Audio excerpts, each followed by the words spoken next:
Today in the news, we got some massive info about the RTX 2060. Also, is Nvidia prepared for war? What's up guys, I'm Snows and this is your boot sequence.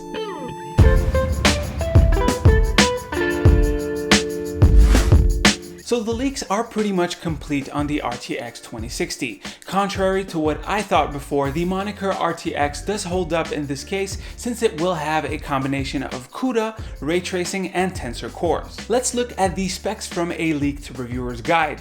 The GPU for the 2060 will be based on the TU106 chip, similar to what the 2070 has. It will sport 30 compute units or 1920 CUDA cores, and for ray tracing we have 30 RT cores, followed by 240 tensor cores.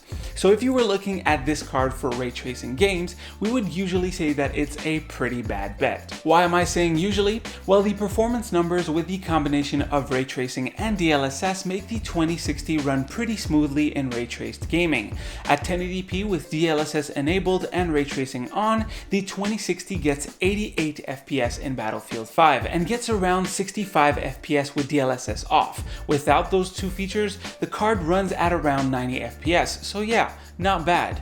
While these numbers sound pretty good, I can't help but point out that DLSS often makes the image look pretty bad. If you've seen Gamers Nexus video on the subject, you know that DLSS causes a heck of a lot of moire artifacting, with fences looking like they're dancing and thin cabling disappearing from the image completely.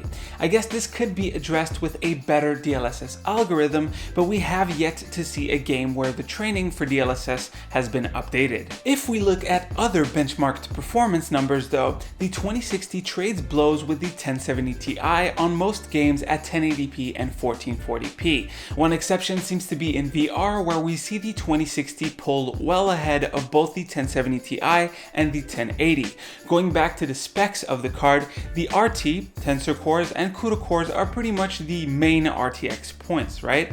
Well, I'm surprised by how little has been cut down compared to the RTX 2070 when you consider the price. At $350, you pay 70% of the price of the 2070 for around 83% of its performance. Sure, it's still expensive, but compared to the Titan RTX/2080 Ti relationship, we get a hell of a bargain. If we look at the rest of the specs, we have 120 texture mapping units, 48 ROPs, and a similar clock speed compared to the rest of the RTX lineup. What I wonder is if Nvidia is ready for war, because it seems like they might be preparing for it. Looking at the AMD side of things, you can click right here to see my video about it. Budget cards with extreme performance is definitely on the forefront. I mean, 1080 level performance for $250 seems like a no-brainer. And with what Nvidia has in stores right now, they will definitely fall flat in front of the budget-minded consumers that don't care about ray tracing. This is where the whole GTX 11 series rumors might come in. We saw some leaks pointing to the existence of these cards, like a Lenovo laptop with an 1160 on the product page, but it has been quite hard to get info on them.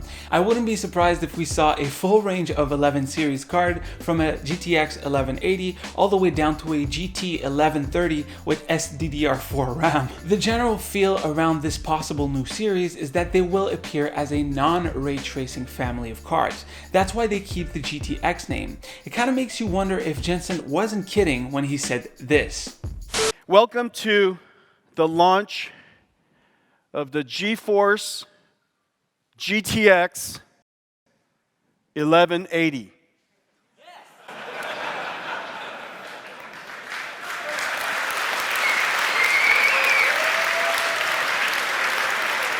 We're only a few days from the announcement, so I'll keep you guys up to date, but the leak seems to be the real deal.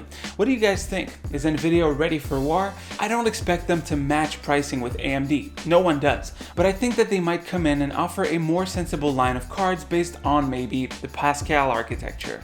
And that is pretty much it for the news, guys. If you have any questions or comments, don't hesitate to put them down below. Drop me a like while you're there, it'd be greatly appreciated. As usual, you can click right here to see the latest video and right here to subscribe to the channel. Go ahead, you can do that. All right, stay frosty guys, and I'll see you on the next one.